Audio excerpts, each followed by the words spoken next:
Hi, good afternoon, everybody, and welcome to Wakefield College's latest employer engagement event.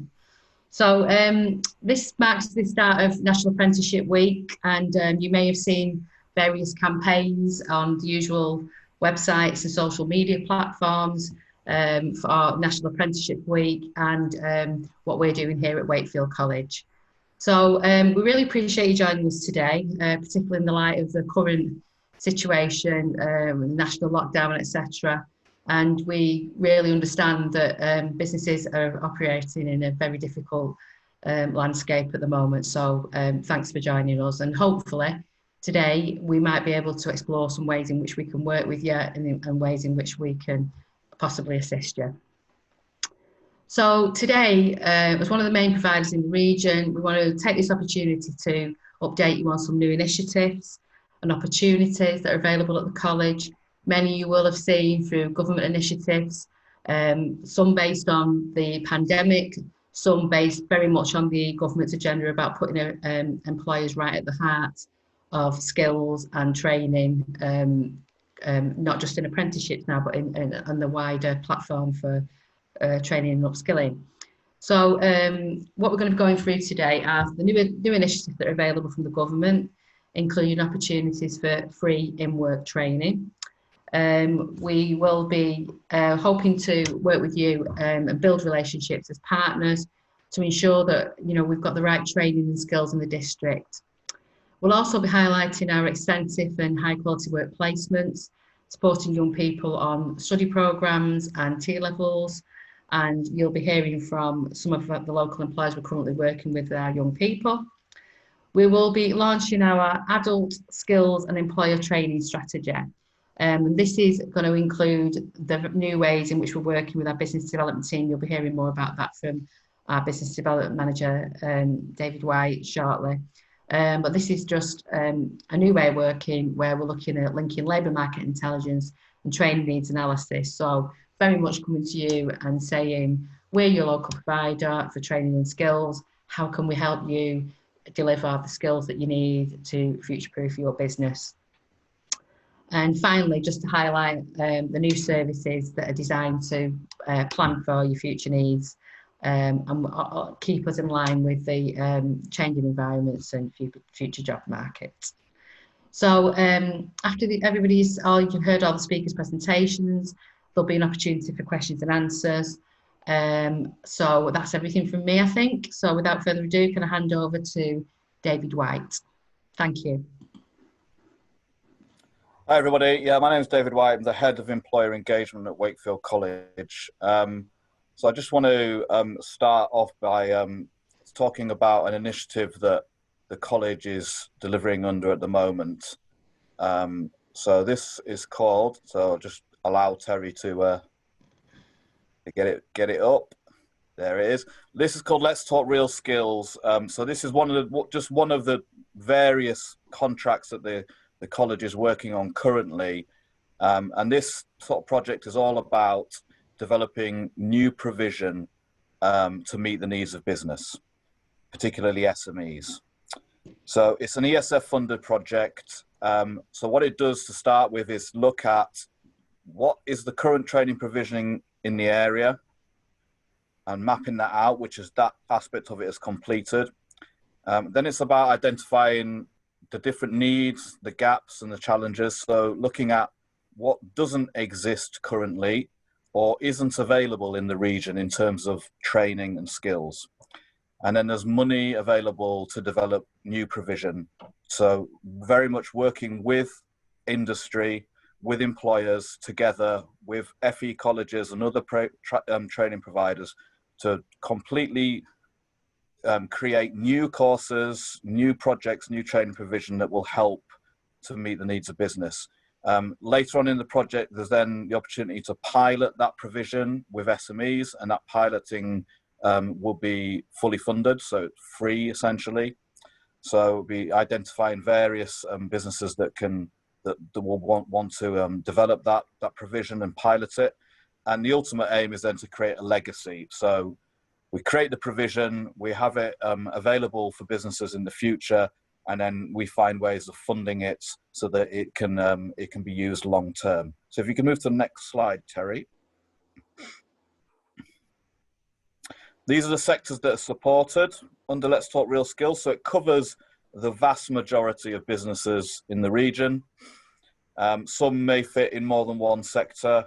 Some are solely in a single one. So these sectors, for each of these is what's called a collaborative skills partnership. So these are groups of employers, sector bodies, colleges, training providers that meet usually monthly to discuss what are the needs within a specific sector, to put together projects that are going to meet those needs, and then work collaboratively to make those a reality. So if we can move to the next slide, please, Terry. So currently, as a college, we've got 2 projects that are up and running. The first one is in glass manufacturing. So this is about looking at developing an apprenticeship standard for the glass manufacturing industry, which is a fairly large employer in the district, employing about 3,000 people. So looking at developing that standard, as there isn't a specific apprenticeship for the industry currently, but also looking at what other training needs might be needed within the industry. So actually meeting tomorrow as a forum with the various employers so that we can discuss how we're going to develop that for the future. And then the second one that we're working on, it's been headed up by us, is construction sites operative. So this is developing a career pathway and an accreditation for what were historically called labourers on construction sites, but we are trying to get away from that language and calling them construction site operatives. So we're trying to give them some recognition for the valuable job they do within the industry, and to create a qualification that they can use so that employers have confidence in the people that they're bringing into the business. So ultimately, longer term, this will be for both people already working in the industry and those who are looking to enter. And we're really keen as a college to hear from any employers as to what you think is required in your sector. What doesn't exist at the moment in terms of skills or training that we could look to develop? And crucially, there's the money available to actually do that work. So anybody has any views on that whatsoever, anything at all, my contact details will be towards the end of this presentation, and you can get in contact with me, and I'd be really keen to have a conversation about it. Brendan, I will come to you at the end with regards to that, but there is something going on in that area. But I'm going to move now on to this is part of our strategy of working and engaging with employers going forward, is to, and Joe alluded to this in the introduction, is about skills planning with businesses. So this is very much looking at sort of training needs analysis with businesses, identifying their immediate skills needs, their future skills needs, and then as a college, looking at how we can address those. So that might be using existing courses or qualifications, it might be developing new things, it might be bespoke programs, and looking to hide the wiring in terms of finding the funding, doing the paperwork on behalf of businesses to apply for that funding, trying to make it as easy and as least bureaucratic as possible so that we can offer to businesses what they actually need without them having to jump through numerous hoops to do it, and trying to build relationships for the future. So we've got a short video that kind of explains this process, which will be played next. And I apologize, you may think a star is born, but from my point of view, it's actually quite cringeworthy.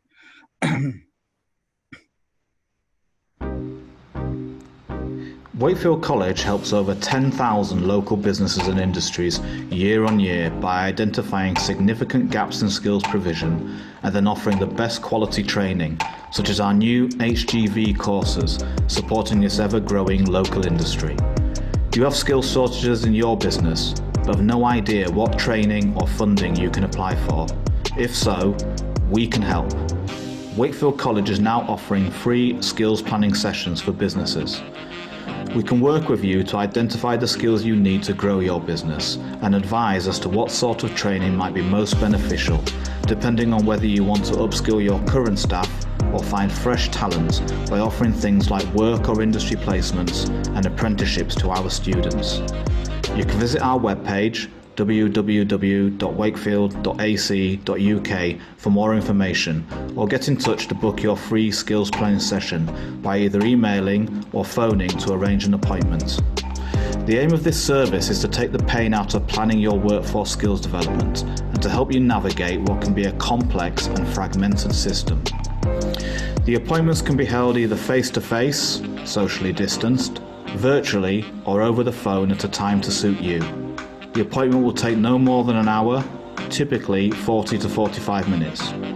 From start to finish, you will have one point of contact who will help you with identifying where skills may be able to solve a business issue and with planning for the long-term needs of the business. During this exploratory meeting, we will look at what the plans, goals and ambitions are for the business, what challenges or barriers to growth you have, how you would rate training for your sector, what skills needs you have currently and what you envisage needing in the future. We can then offer training provision, recommendations and options that meet your needs, help with your growth plans or address challenges and barriers in the business. Where we can't directly help, we will refer you to external organisations who may be able to.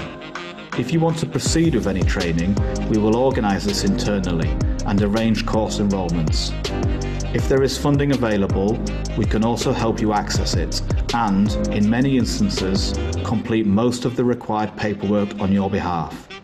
If you are interested in our skills planning service, please get in touch.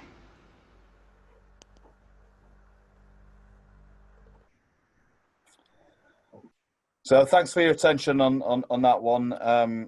I'm not sure it's going to win an Oscar, but it was the best that I could do at the time. So I'm going to hand over to John Turner now, who's going to talk to you a little bit about apprenticeships. Hi everyone, thanks for joining us this afternoon.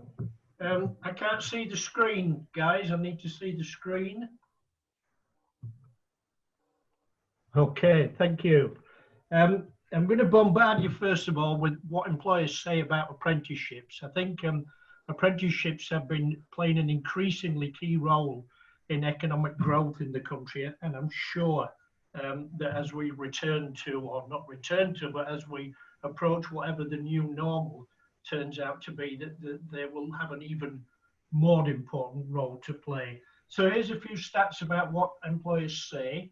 86% say that apprentices help develop skills relevant to the company. 78% that apprentices help to improve productivity. 74% that apprentices help improve the quality of the products or services of employers. And 84% of apprenticeship employers are satisfied with the programme as it currently exists nationwide.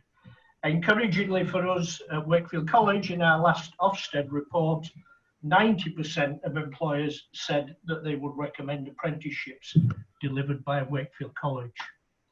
So let's move on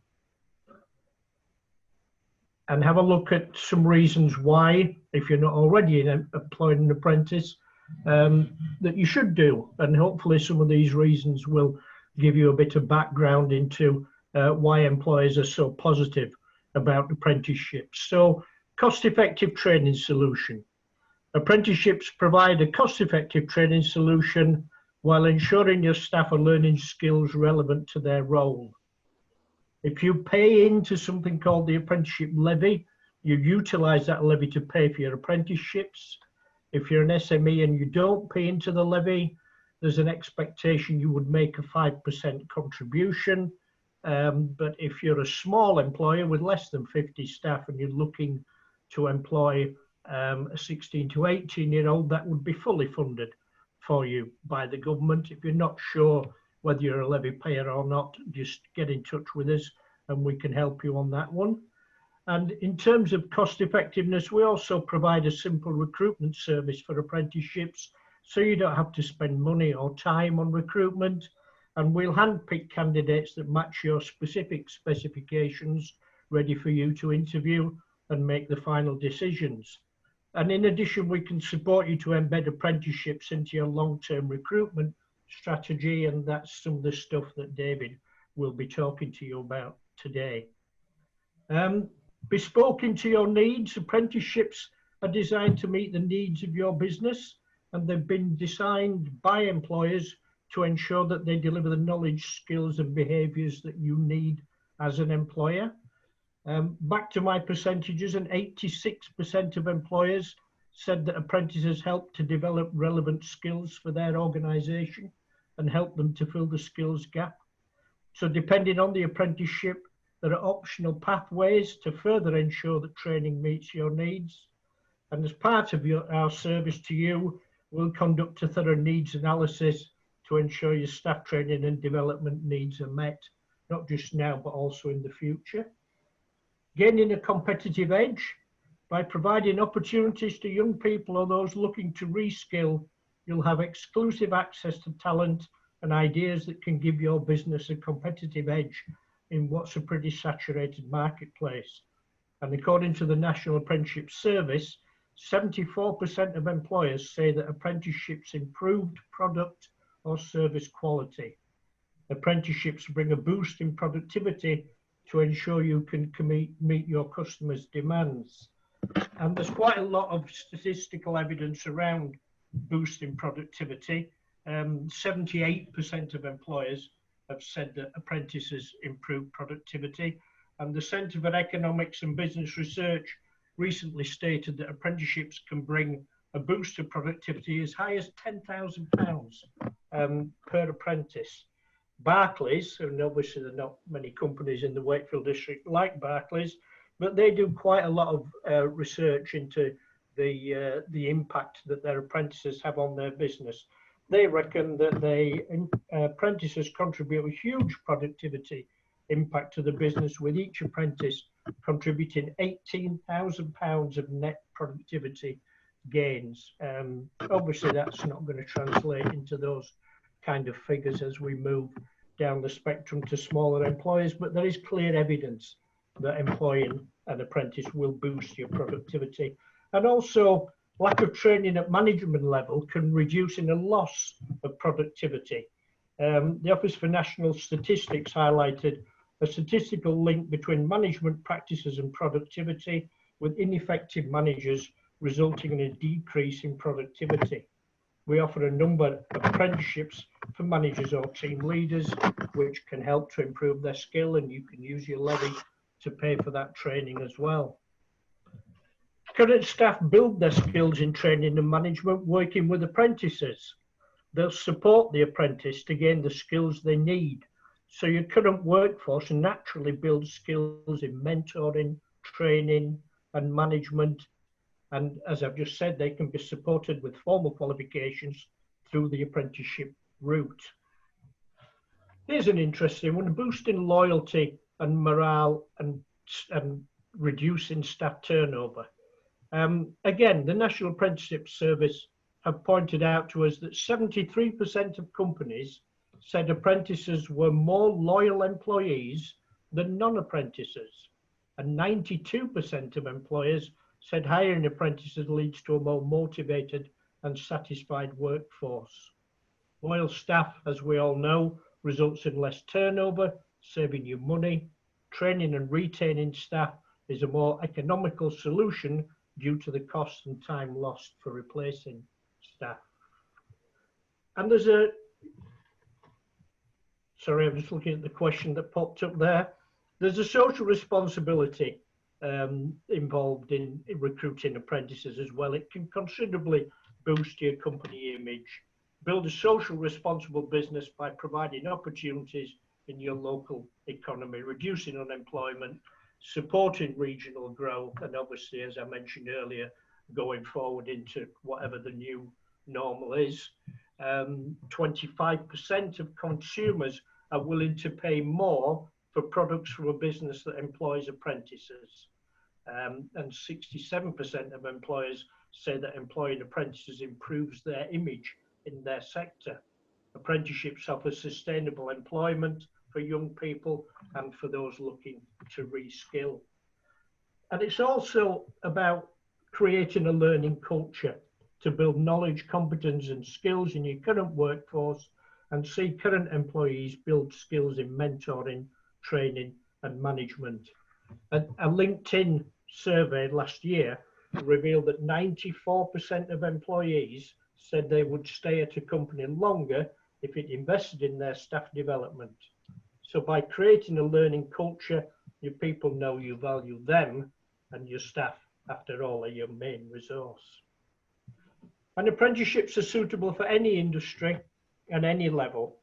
So from construction to engineering, leadership and management, finance, healthcare, they're available from entry level all the way to management level, and they can last anything from 12 to 48 months, depending on the course or the level chosen.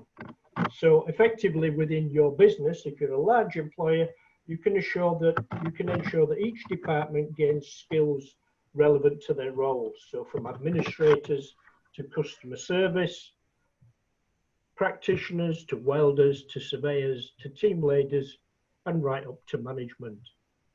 And obviously, as I've mentioned, supporting the economic recovery of the government. There are government incentives available, which David's going to go into in a bit more detail a bit later on. But the current offer from the government is that any 16 to 18-year-old that you recruit between the 1st of August and the 31st of March last year and the 31st of March this year, you can draw down a government incentive of £3,000 for that young person.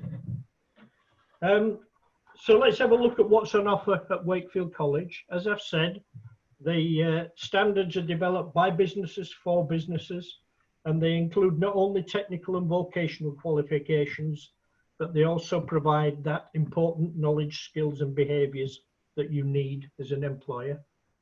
We offer new standards in leadership and management, learning and development, construction, engineering, business admin, healthcare, and some local ones with a bit of a smaller areas like horticulture, for example, where there's a local demand. We're also specialists in delivering emergency call handling, which is specific to the blue light organisation. We deliver this to police forces, ambulance services, 111 providers in West Yorkshire, in Kent, in the West Midlands, in Hertfordshire. And as I said earlier, there are all levels and progressions are available. So you can start at level 2, and in some apprenticeships you could progress right up to level 5. In all apprenticeships you can certainly progress to level 3. Flexible start dates, the days when you had to wait till September to get your apprentice, and if you missed out you had to wait again till the following September, they're long gone. The college delivers flexibly. Apprentices can start now in pretty much most of the disciplines that we're offering. And remote delivery. The pandemic enabled us to bring forward the plans that we had for remote delivery, so that we're now able to offer remote delivery to apprenticeships. Even in lockdown, apprenticeships don't have to stop. We'll provide apprentices with the tools that they need to be able to do their day release sessions online until they're able to return to college, or maybe even beyond, as we move forward in looking at exploring different ways of offering training to employers.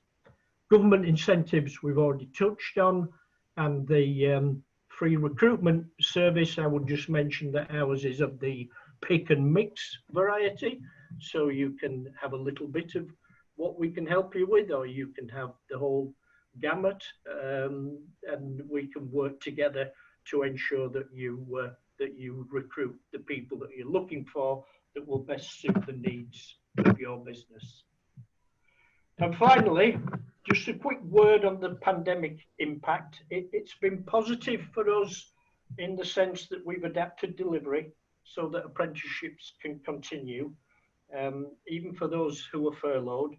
And it's also fair to say that many of our employers have done their best to keep their apprentices on where they can, or to at least furlough them so that they're able to carry on with their studies. However, we do have apprentices that have been made redundant, as do other training providers. And these apprentices may already have the knowledge, skills and behaviours that you need to add some value to your business. They can fill skills gaps, they can fill any existing vacancies you've got, or any that you're thinking about creating, and it will give them an opportunity to continue with their apprenticeship and build on their existing skills. We've actually had 2 young men this week who've lost their apprenticeships in construction due to no fault of their employer. The business is really struggling due to the pandemic, and we want to do everything we can to enable these young people to get back into employment and continue their apprenticeship. So give us a call if you're thinking about creating any opportunities. And just doing a little bit of research for this, I'll finish up on this quote that I think resonates quite well with all of us, as I say, as we move towards growing the economy once this pandemic is behind us, or once we've learned to cope with it. And it comes from Amazing Apprenticeships. It says we need to find a way to capture the attention and imagination of employers to look at apprenticeships as a way of providing real opportunities, to not only address employment gaps, but also to boost social mobility by creating roles for those who are potentially facing a double disadvantage this year through being young and by being furthest from the labour market. Apprenticeships also have a crucial role for adults too, whether entering or re-entering the labour market. Goodness knows what's going to happen to unemployment when the furlough ends, or utilising apprenticeships as a way to upskill or reskill. A bit of thought to leave you with there, guys, and enjoy the rest of the session. Thank you very much.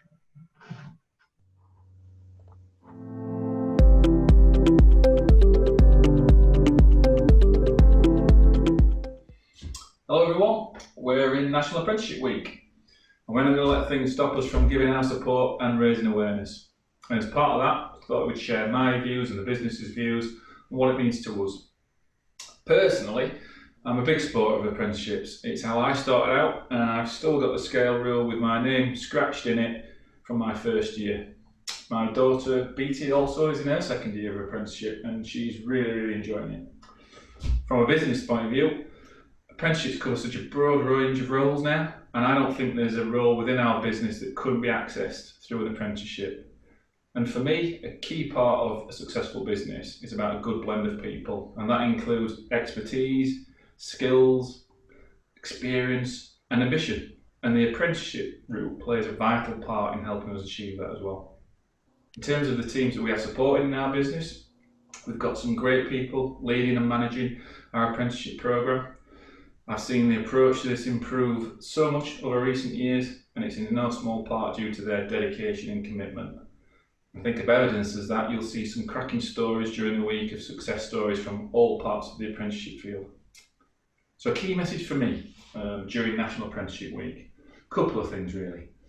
Remember, we've all needed some help at some point during our career, particularly when you're starting out. And sometimes when you've got less experience, it means you may have less confidence to shout up and ask. So look out for that. And if recent times have shown anything, is that what we do as a business is a key part of our economy. So spread the word, because an apprenticeship is a great route into our business. And that's why we're supporting this year's National Week, to build the future, train, retain and achieve. Thanks.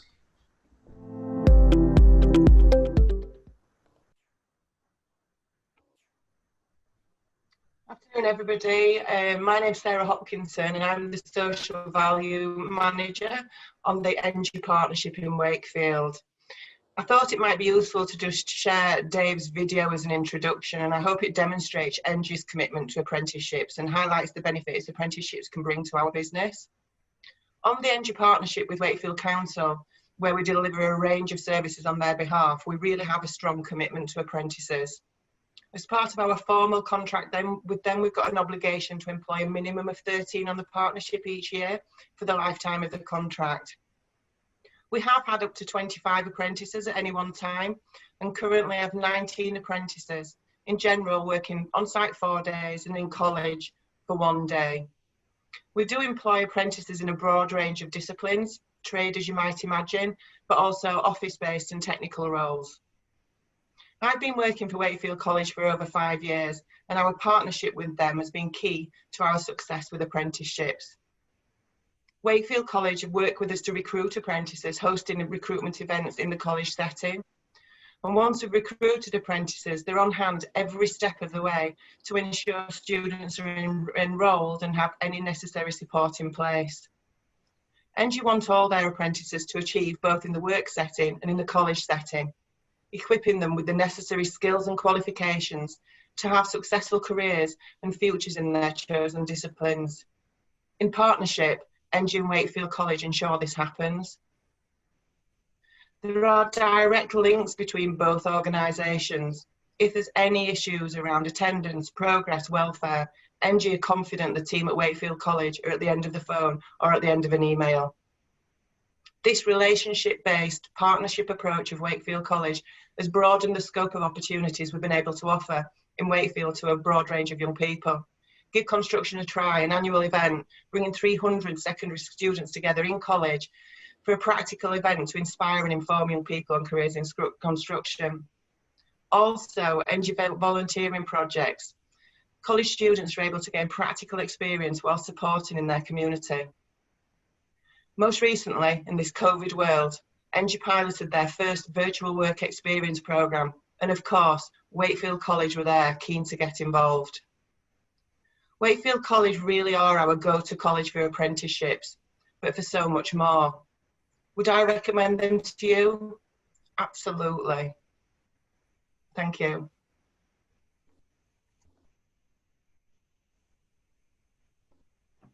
Thanks for that, Sarah. Afternoon, everybody. My name's Hayley Shillito, and my role within the college is Head of Student Experience and Engagement. But I'm just going to spend a little bit of time talking to you about work experience and work placement. Now, we're always reaching out to employers for work experience and work placement opportunities for our students.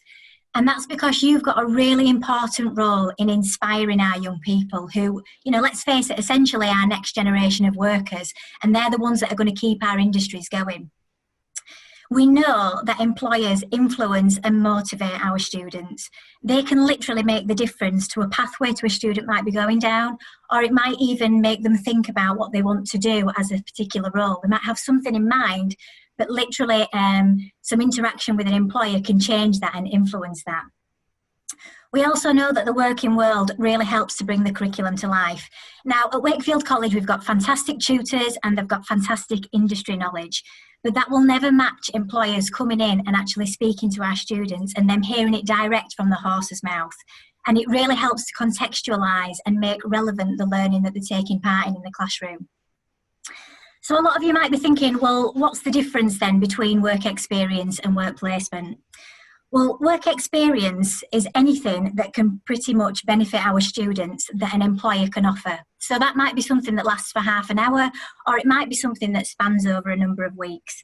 So certainly the employers we work with are things like site visits. They might offer employer-led projects, employer classes, workshops, masterclasses, mock interviews, CV workshops, and it's anything that can benefit our students and give them some experience of the working world.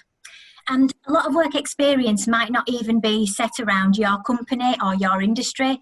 A lot of employers actually give us some generic employability skills workshops so that students can really recognise and understand what an employer wants.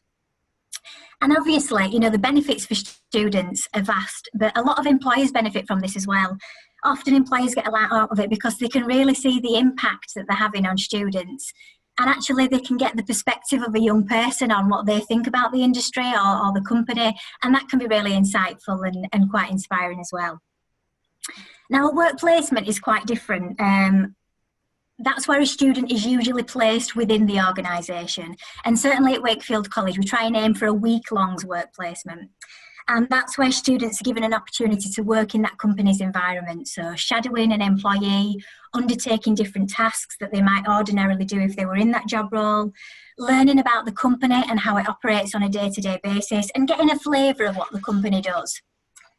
Now, I think it's fair to say we've seen a massive shift in that over the last few months for reasons that we don't need to go into. But, you know, let's face it, our own employees aren't on the work premises. So we're certainly not asking at the moment for employers to take students in the workplace.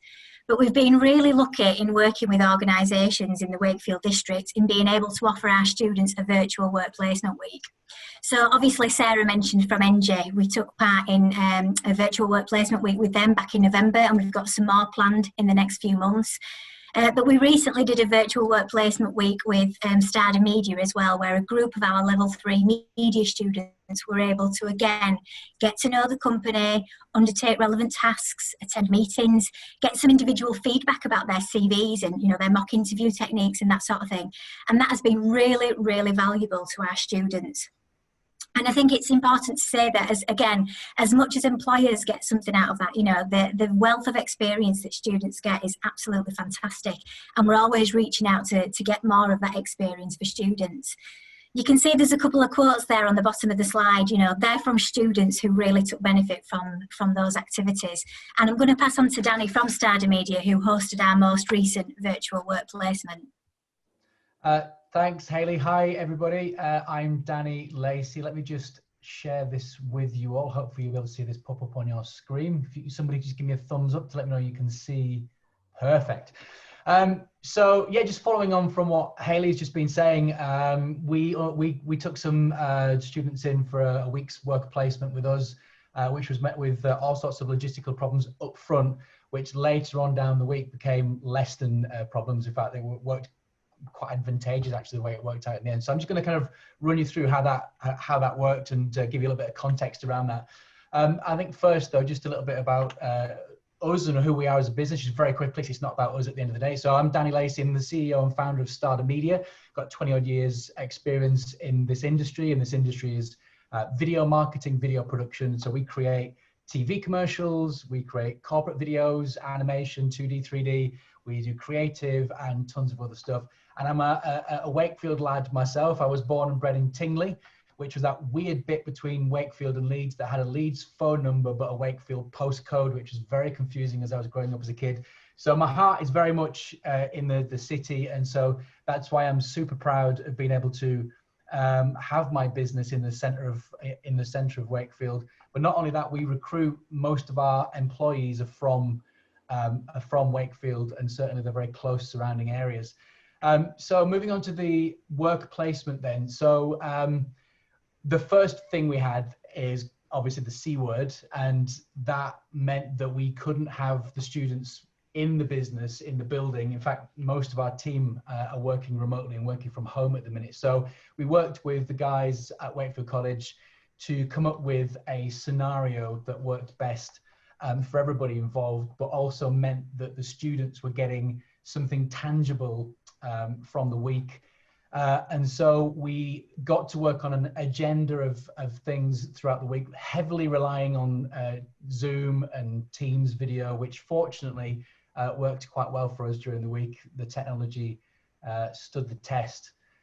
So basically we set the students several tasks, one of them being to create a video. We're in the video industry, to create some kind of video or visual content that told me as a potential employer, a potential future employer, to tell me a little bit about them and who they are and what they do and what their strengths are and why we should hire them in the future. And it was quite a tough task, and they jumped at this and they did a really fantastic job, to be fair. And I was really surprised at how engaged the students were and the quality of the work that they did.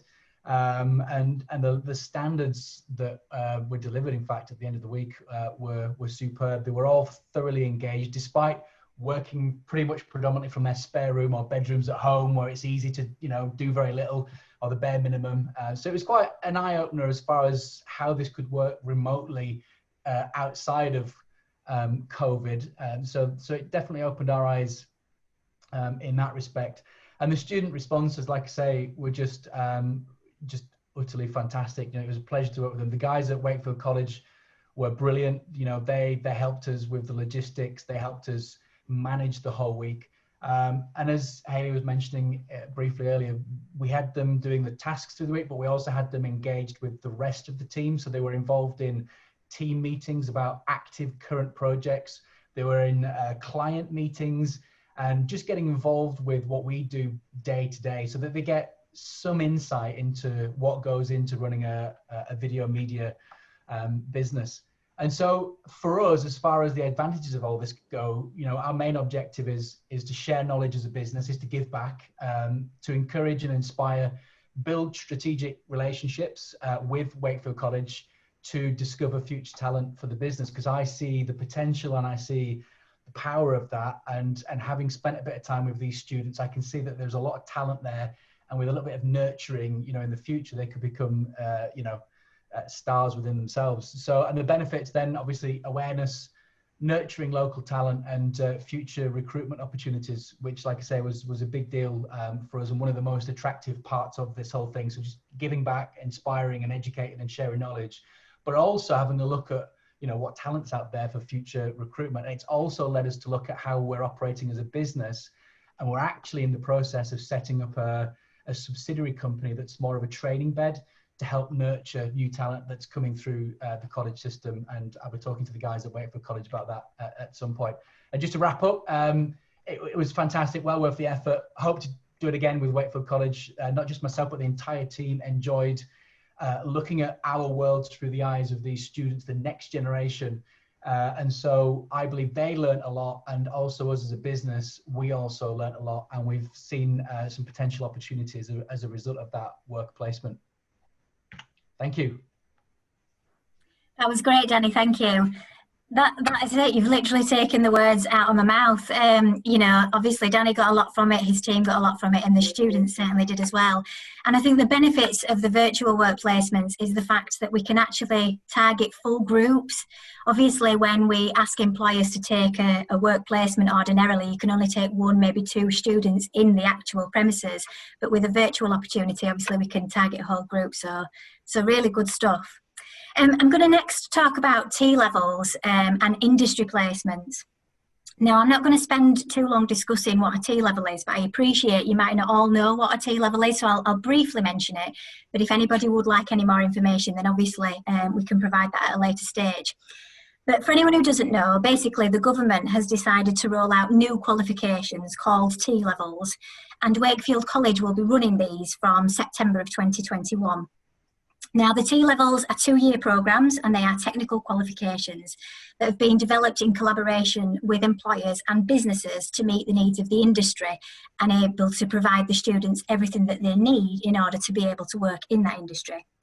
Now, they're a qualification that's an alternative to A-levels, but they're still as rigorously academic, but it's more suited to students who know what industry they want to work in.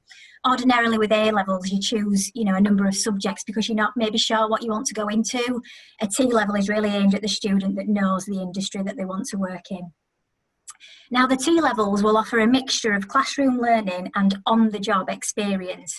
And that on-the-job experience will come through something called an industry placement. So that's basically a placement of 315 hours. So obviously quite a lot more than the week placement I was just talking about.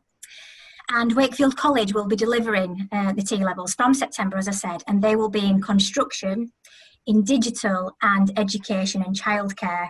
But obviously, as the government continues the rollout of these qualifications, there'll be more on offer in subsequent years. So obviously, you know, things like engineering, business and your other subjects will start to come into play. So as I said, an industry placement will be a minimum of 315 hours, and that equates to roughly about 45 days. So again, the benefits for a student are going to be absolutely mammoth because they won't just get a flavour of an industry from a week. They are going to really be involved in that company. Hopefully they will be set objectives, you know, that will really help them move them forward in terms of what they're doing. And we've been trialling these industry placements for the last couple of years. And again, we've worked with employers to do that so that when we deliver these T-levels, we know exactly what we need to do.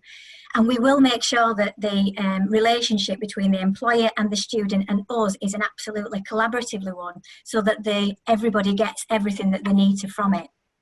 And again, you know, the benefits for students are quite obvious, but in terms of benefits for an employer, well, again, Danny mentioned quite a lot of them, but there's certainly an opportunity to develop existing staff's mentoring and management skills with an industry placement. And again, you know, you might think that your staff already have those skills and can take that on and develop those skills, but actually us as a college can help you to develop that within your staff as well, with training and things. It's also an opportunity to improve the recruitment pipeline for your business. Obviously a chance to be exposed to a more diverse workforce, and actually it will bring in a young person's perspective who will hopefully bring in new and imaginative ideas. And I hate to say it, but I'm sure you as employers, you know, you'll have lots of things in mind that you want to move forward with. And I call these bottom drawer projects, you know, things that you sort of have to put to the bottom of the list because you've got other priorities. But, you know, certainly our students who are going to be coming onto these T-levels, like I said, which are academic qualifications, they will hopefully be your type of student who could actually maybe take that bottom drawer project and make it a reality, do the research around it, do the market research, you know, maybe move things forward on something that you haven't had chance to look at. And again, the industry placements give you an opportunity to build partnerships with local training providers, you know, such as ourselves. And what we've been doing, like I said, to prepare for these T-levels and these industry placements is we've been trialling them with certain companies. And certainly because we're going to be running them in 2021, we now need to make sure that we're in a position that when a student applies to us, we can tell them, actually, by doing this T-level, you will be doing an industry placement with, you know, X, Y, or Z. And one of these X, Y, and Zs, Bellingham IT, they've been working with us on industry placements. And we've been developing something with them and other organisations in the region around industry partners. So if one company offers us an industry placement, they will hopefully become our industry partner. And as well as getting one of our students on a placement, they'll also get free marketing for their business on social media and on our banners for T-levels. Obviously the free skills check that David's mentioned around your current workforce and some assistance in the planning your development needs.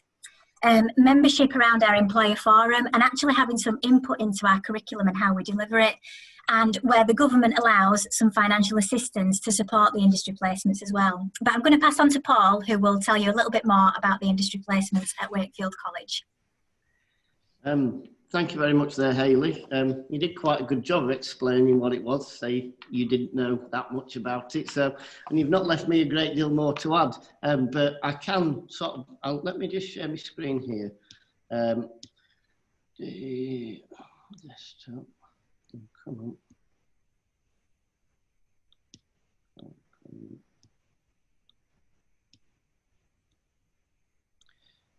There we go. Can we all see that?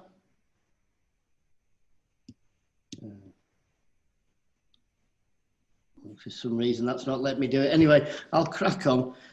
Yeah, from like what Hayley said, we've worked with Wakefield College now for probably the last 3 or 4 years, and we've always offered work placements to people on their ICT courses. And I think over that period of time, we've done in excess of 10 work placements. We did it slightly differently, I think, to what Danny offered, just a full 1 week. And we offer it to students 1 day a week over 6 weeks, just to help it fit in with the students' studies, but also so we can then plan what work we can get the students involved in. And I think we like to get them involved in all areas of the business, really, just from giving them a full idea of what it is like to work for an IT support company, but also what skills they're required to do the individual roles as well. They fit into the operations team, and they'll sort of shadow our support technicians. So firstly, it'll be online, the first line support, so they'll understand what's required of them to deal with a call when it comes in, how to use our specific software and systems, and what sort of information it is required for them to gather from the customer to be able to deal with that issue as it comes in. They'll also follow people in the second line support, so they'll get involved in more complex not projects, but more complex problems. So they get a good understanding of how things fit together and the sort of depth or width of knowledge that they need within the job role. And finally, they get involved in project work as well, so they can help us deliver projects, mainly software installations, some hardware installations into customers as well. So they do get a good grounding of what it is like to come and join Bellingham IT. Because we've done that for 3 or 4 years, we signed up as an industry partner with Wakefield College to help deliver T-levels, because essentially we've been doing it before anyway, and it just seemed a natural progression. And with that, we've had the ability to shape the syllabus of the course, and provide the students with the skills that we require as a business. And it's not just me, it's any IT support business that's either in the Wakefield district or beyond. So it was a natural progression for us to then start offering the work placements. And okay, we're looking at 45 days. But if you break that down, it's probably a day a week. In fact, it's probably just over a day a week if you take in the academic year. So it's 2 days a week. And if you plan and schedule work for them when they come in, they can form an integral part of your team. Shouldn't be looked at as cheap labour at all, because they can offer more solutions that you wouldn't think of. And bring in the energy of youth into your business as well. We've used apprenticeships now to grow our business from me starting out 12 years ago to being 8 strong now, and we've got 4 apprentices in the business, 2 of which have come directly from the work placement route from Wakefield College, and we've noticed when we've got them through the work experience, day one in the business, day one that they actually are employed by you, it feels as though they've been there an eternity, because they know all your systems, they know how you work, they know you as an organisation, your employees. It's not so much of a jump from them, from education to the big bad world of full-time employment, which if everybody is honest with themselves, that's the biggest jump you've ever made in your life, right? Going told what to do every day, in your academic career, to working for a business saying, well, there you go and crack on. As a young person, you don't know what crack on means. You don't know what you're supposed to be doing. So if you've got a sort of an internal training course as well, that supplements what they're learning in college or on the apprenticeships, then it provides so much more benefit for you as a business, but so much more benefit for the candidate as well. So yeah, like I say, we will always sing the praises of Wakefield College and the apprenticeship and T-level scheme. So that's it from me. Thank you very much, and I'll hand back. Hi, my name's Laura Lavender, and I'm the Head of Inclusion at Wakefield College. My job is to lead on our programmes for young adults with, first of all, the students that have got English as a second language, but secondly, for students who have a learning difficulty or disability.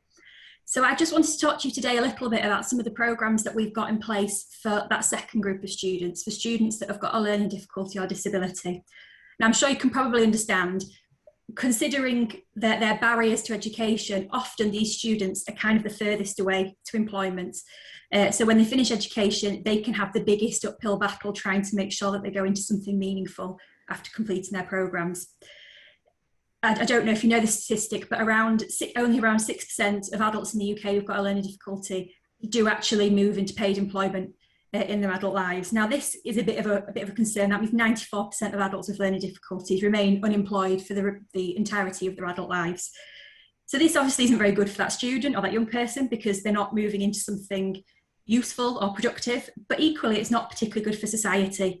Our Project Search National Strategic Group calculated that for every adult who leaves college, doesn't work throughout their life until they get to their pension, with a learning difficulty, it costs the economy just over £1 million per adult. So it's really important for all of us to try and make sure that this group of people are encouraged to get into employment.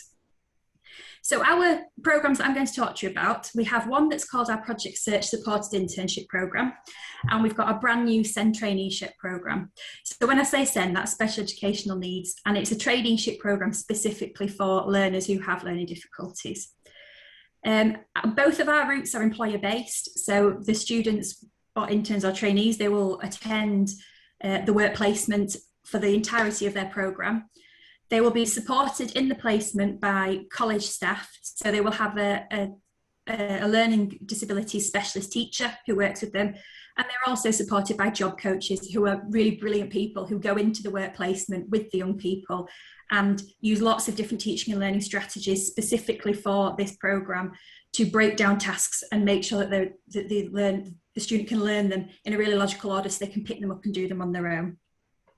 This particular model is really successful, and what's successful is that combination of really, really good teaching and learning strategies that are relevant for the students embedded within the workplace environments. Nationally, this model has a 60% success rate, which means 60% of young people, when finishing the programme, move into paid employment. In Wakefield, we're bucking that trend because we've actually got 75%, which means 3/4 of students who go through these programmes end up in paid employment. So why am I telling you this? First of all, I think that we've got a bit of a hidden talent pool. I think there's a lot of young people with learning difficulties who'd be really, really suitable for working in probably your organisations or organisations you work with that perhaps you don't know about yet. MENCAP, who are a national charity who do some work around adults and young people with learning difficulties and disabilities, did some really good research last year, and I just wanted to share some of it with you. So they worked with 84 large employers from across the UK and carried out some research on the benefits of this talent pool. And they found that there were some really, really strong convincing cases for why we should take some chances on these people.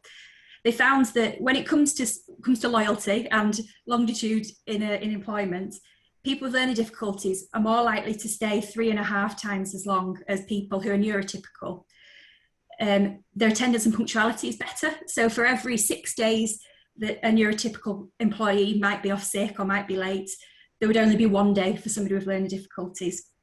And finally, they found that the biggest barrier to an employer wanting to work with an intern, a trainee, or an employee with SEND was the concerns about costs in setup to put in place reasonable adjustments to meet needs. They found in 65% of cases, there was no cost at all to put reasonable adjustments in places. And of the 35% where there was a cost, the average cost was £75, which was met by the Access to Work funding.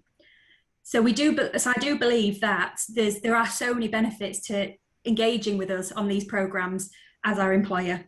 So I've mentioned a little bit about the 75% success rate. The only way we as a college can deliver that with the students is by having a really, really strong employer link for each and every student. Without that employer link, it becomes quite a difficult project and we don't get those outcomes. So I'm hoping that after today, you might consider that this is something you want to tap into. So if you have any sort of hard to fill jobs, if you've got any jobs that have quite a high turnover, or you find that there's quite a transient workforce in them, or you're just thinking you might want to further diversify your workforce, we'd absolutely love to hear from you if you would be considering taking on an intern, a trainee, which are both unpaid roles, or if you would like to talk to us about some of our current trainees and interns and the possibility of offering them some paid employment in the future. So if that is something you're thinking about, please do get in touch. We know that this model works. We know that it works for the student. We know that it works for the employers because they keep coming back. And we know that it's having a really big impact on the national and local economy. So thank you very much for listening to me. Please do get in touch, and I'll pass over to Jane Kay, who's going to talk to you about HE. Hi, good afternoon, everybody. I work at the Wakefield University Centre and I sit within the higher education team. I wanted this video playing in the background, or wherever you can see it, I'm not quite sure, because for two main reasons really. One, that visual image is a very powerful thing, and secondly, that the graduation ceremony at the University Centre for Wakefield is an amazing sight with a procession through the city and a celebration in the cathedral. This amazing spectacle is a demonstration of the hard work put in by students studying in Wakefield coming into fruition. And it's something that not everybody's aware of. There's so many people don't even realise that we offer higher education in Wakefield. It's a hidden gem. We've been offering higher education courses for over 20 years, and still people say, oh, I didn't know you could do a degree in Wakefield. Fortunately now we've got a dedicated university building, which you can see there in the film. We've come a long way from the half of the 4th floor in the Radcliffe building, as it was when I first joined the college 5 years ago. A couple of points I would like to share are that we have lower course fees than most traditional universities, but certainly not lower standards. Course fees, traditional universities, or any university, can charge up to £9,000 per year. And most of the universities do that. But university centres, we try to keep that lower. And our fees at the moment against 9K a year are £6,950. Our degrees, however, are validated by these top universities, and these include Hull, Leeds Beckett University and Huddersfield. A big selling point for us is that we're local, so we're on people's doorsteps, we're easy to travel to, we're next to the railway station, not far from the bus station, there's car parks all around, and we're in the middle of the city campus, so that's really good too. We offer small class sizes, and we're really proud of this because we can offer more support for our students. And we know everybody, you know, they're not just a number, they're not in large lecture theatres of 300 plus and wandering around massive campuses. We're a small caring organisation. And we consult and value input from employers when designing new courses. Our new computer science degree is a good example of this, and I do believe that Bellingham IT were consulted on before this course went ahead. When David and Claire and MJ were looking to write the course, they consulted with the local IT firm to make sure that they got everything that was needed to go forward into the workplace. It's useful in assessment and design so that graduates display the skills employers identified as needed. We like our programmes to involve guest speakers from industry, mentors and work experience where possible.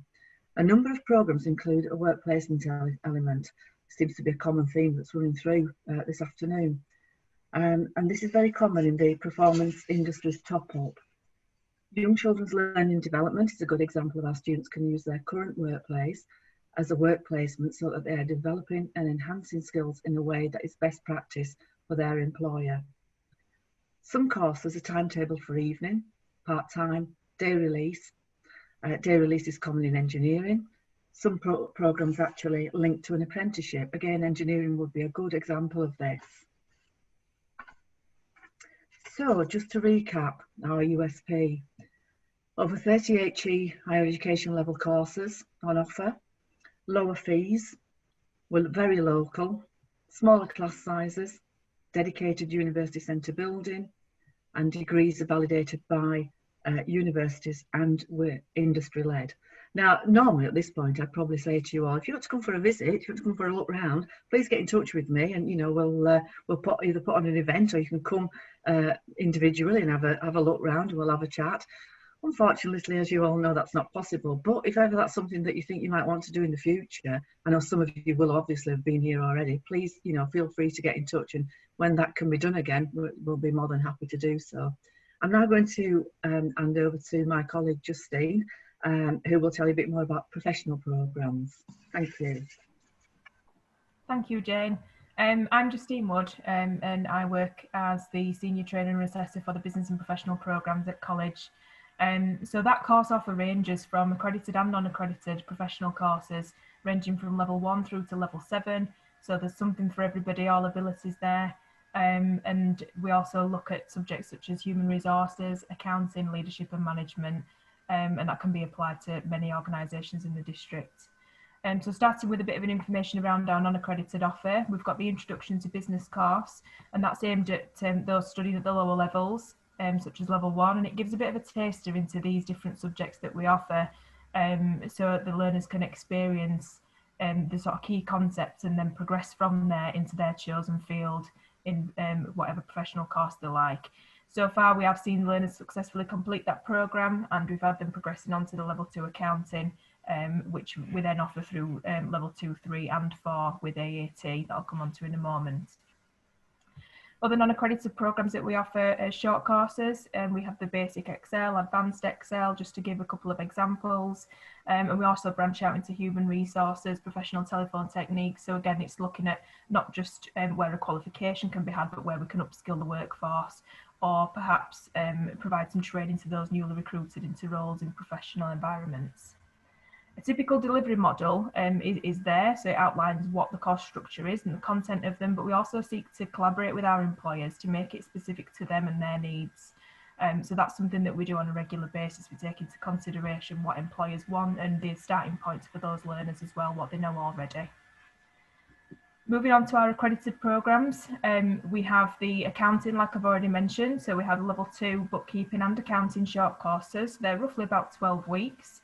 And from that, we've seen learners progress onto the full accounting certificates and diplomas that we offer at level 2, 3 and 4. And they're accredited through the Association of Accounting Technicians, known as AAT. Hugely popular with those wanting to start out into accounting and upskilling existing employees as well. We offer level 3 and level 5 human resources qualifications, and those are accredited by the CIPD. Again, hugely popular with those starting out in HR at level 3 and up to HR managers at level 5. So you can see how the sort of starting point and introduction to business leads on to these couple of courses.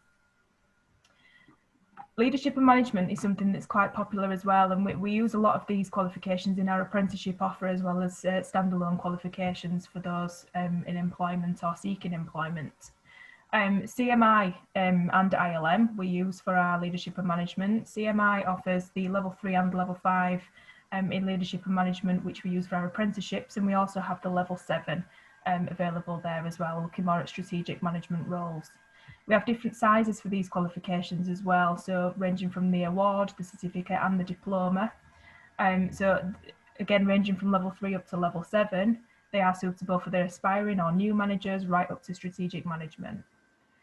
At the moment, we are currently online, but as we return to business as usual, we will be looking to adapt our delivery so it's more blended, offering some face-to-face learning and online to make it as flexible as possible for those in employment, considering their personal needs, the families, and also the impact of the working role and the demand in the business as well.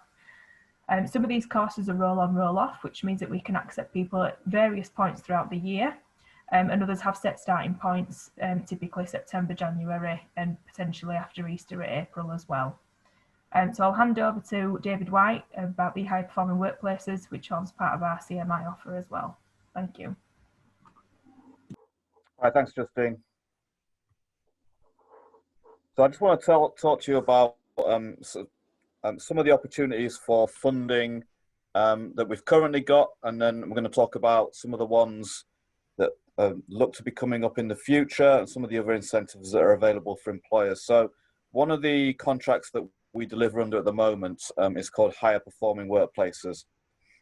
So again, this is ESF funded. It's managed by the West Yorkshire Consortium of Colleges, which Wakefield College is one of the former, one of the founding members of.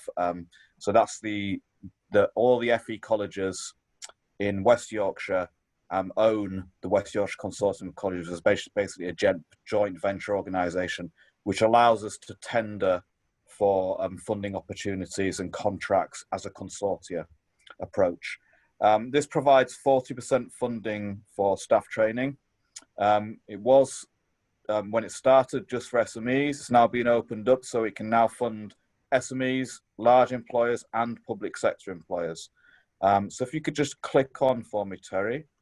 So currently we offer CMI qualifications that Justine was talking about just a second ago at level 3 and level 5. So rather than paying full cost on those, you would get 40% off.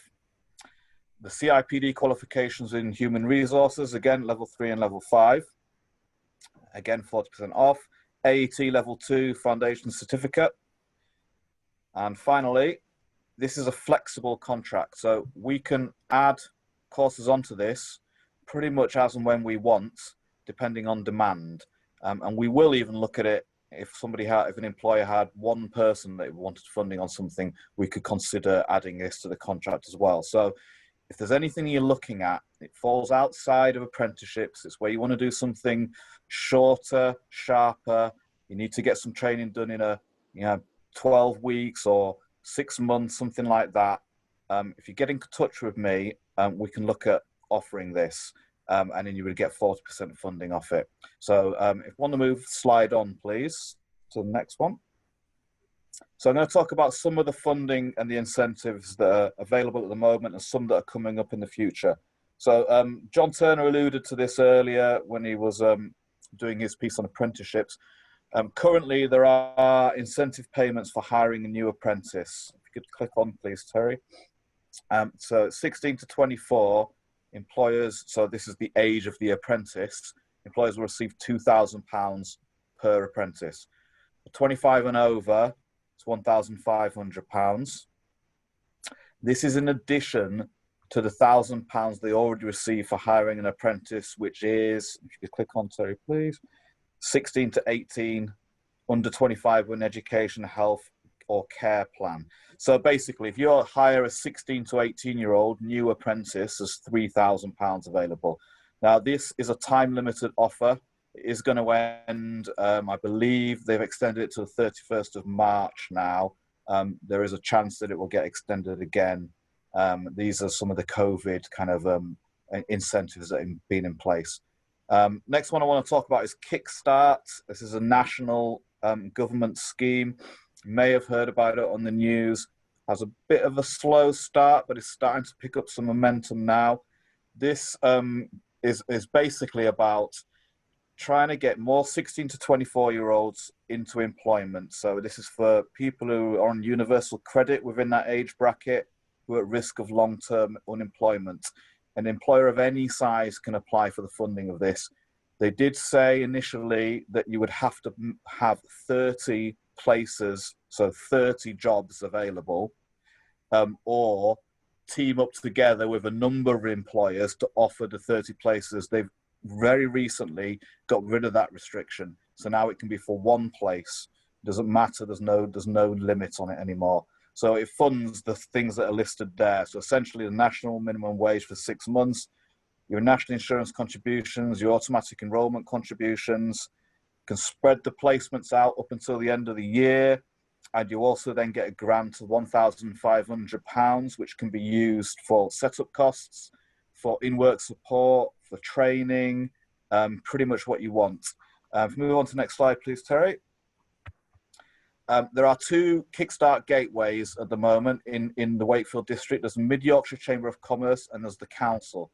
Now, these were initially set up to get round the having to have 30 placements within a single business or grouping together to do that. So the council and the chamber started these gateways so that they could amalgamate the demand from businesses to get the 30 placements.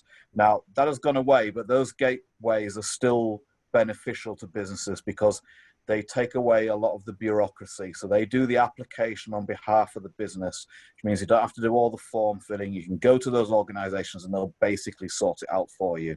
So it is worth considering doing it via that method. Everything else remains the same. You still get the same grants. You still get the same benefits. You just don't have to do all the red tape. So move on to the next one, please. Now, this is something that was announced fairly recently. It was actually late last year, although it's been fleshed out a bit more in the government's recent white paper, which I'll talk a little bit more about in a second, but it's called the National Skills Fund. So it's a lot of money, 2.5 billion over the course of this parliament. 2 main offers have been announced so far. So free level 3 courses, this is equivalent to A-level, but I think I want to be clear here because there's been quite a lot of confusion around this. We're not talking about A-levels, we're talking about vocational qualifications. So it's not going to be English literature, it is things like accounting, HR, engineering, construction, those kind of things. So anybody 24 and over previously could not get these courses for free. There was some funding for people below that age, but there isn't There wasn't historically, now there is. So it has to be their first qualification at this level, so they can't already have an A level. It'll help. It's about getting them in-demand skills, so hence the vocational aspect to it. This is available for starts from 1st of April to the 31st of July, but they don't have to complete within that timescale. They just have to start then. We are currently looking at what we're going to offer under this. And then the other main announcement is this is a national scheme, as is the previous one. This is the Department for Education Digital and Technical Skills Boot Camps. This is much more about shorter, sharper courses. These can be accredited or non-accredited. Flexible training programs up to 16 weeks. This is mainly about trying to retrain people, get people into employment or upskill existing employees. So it doesn't matter whether they're employed, unemployed, being made redundant. Big emphasis on filling vacancies, retraining and updating skills. If you can move to the next slide, please. Some of the future opportunities. So you may or may not be aware, there's been a devolution deal in Leeds City region. As part of that, there's quite a lot of money that's been devolved for skills within the region. Leeds City region includes Wakefield, so it's slightly misleading. It actually goes as far as York, it's Huddersfield, Harrogate, obviously Leeds, Bradford, Calderdale. So it's quite a big area. So the combined authority have announced that they're going to have some various lots that are about to go to tender. So these are in digital skills, healthcare, primarily social care, construction, engineering, green technology, in work, transition at risk of redundancy and retraining. So that is a bit of a coverall one, but it's basically about trying to get people back into employment or secure their employment if they're at risk of redundancy. And then there is a graduate program as well, which will focus more on sort of softer employability type skills as opposed to traditional HE courses. This is basically going to be fully funded, i.e. there will not be an employer cash contribution. They're looking at an in-kind contribution, which is a bit of a coverall, but can mean things like providing a work experience of a couple of days for somebody, or offering to co-host a course, or doing a talk that helps support a training course. Those kind of things might be helping somebody with their CV. So it's fairly flexible as to what can be considered as the in-kind contribution. If we can move on to the next one, please. So the FE white paper was announced, or rather was published a couple of weeks ago. It's called Skills for Jobs. It's quite interesting. It's got a big emphasis on employers, and basically I would say in some ways moving FE back to what it used to be in terms of technical colleges, and a bit of a move away from it being a sixth form centre. So there's much more emphasis on vocational qualifications and working with business. One of the other things that's going to be happening fairly imminently is better utilisation of the apprenticeship levy. So at the moment, if you're a levy payer, you can use it to fund apprenticeships and nothing else. They are now looking at, you can use it to fund other types of training, other types of support, training for staff within the business to mentor apprenticeships, those kind of things. So it's going to be a lot more flexible about what it can be used for. This is going to be a pilot program, so it might not exist forevermore, but basically the government are testing whether this is a better utilisation of the levy or not. As part of the government strategy, employers are going to be at the heart of adult skills. All the talk in the FE white paper is about employers co-designing qualifications, employers leading the demand, employers telling providers what they need in terms of skills and courses and provision. So I would expect to see a lot more sort of movement within this area of adult skills in terms of business. Big emphasis on employment outcomes. So people made redundant, COVID has brought that into sharp relief. getting people into work, stopping them being unemployed. As we moved away from the EU, it means central government are playing a much greater role. Well, they're going to be the sole role eventually, although there is still EU money around for the next 3, 4, 5 years, because it's money that was secured earlier. But as that gets phased out and as the government start funding things themselves, far less bureaucracy than there was under the ESF funded projects. And the big thing, I think, for business and for the industry, the sector, FE sector as well in general, is it looks like a lot of the training is going to be fully funded. Now, under ESIF, under EU money, there was nearly always an employer contribution. It was essentially match funded. So an employer had to pay a percentage, and then that percentage was matched from the funding source. Now it's looking like it's going to be much more emphasis on fully funding things. So training will be free. We tend not to use the word free because it's not actually free. Somebody's paying for it, whether it be the taxpayer or whoever, but as far as you're concerned, free. So a lot of the devil is going to be in the detail with this. The tenders are starting to come out. The things are moving at the moment. We've yet to see the exact details of what it's going to look like, but all the noises are that this is the way that things are going. So my takeaway message in terms of this sort of thing is, if you want to know about any of this, if you come to us, come to me, I can tell you what's going to be happening. I can give you my steer on how I think things are going to develop. And as tenders and contracts come on stream, I will be able to tell you what you can and cannot get, how much it's going to cost you, most likely nothing. And if you want us to deliver something and offer something, again, if you just let us know, we will try and make that a reality. And we're very keen now to be as reactive to business as we possibly can be. And if that means trying to make new provision and create bespoke courses or whatever, then we're keen to explore that. I think that's my last slide. Can you just click on, Terry? Yep, and we're on to the Q&A. So thank you very much. Questions and answers. I think Joe is going to field these, but obviously bring in other people as required. Okay, thank you, David, and thank you to everybody who's contributed today. That was a really good session. Hopefully employers that are on the event can see that we're in a totally new landscape with lots of opportunities to partner with your businesses in terms of training, upskilling, etc., all the things we've been through today.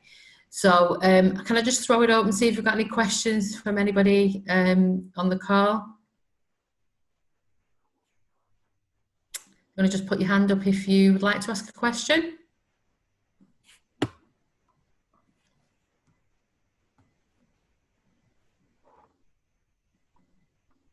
No?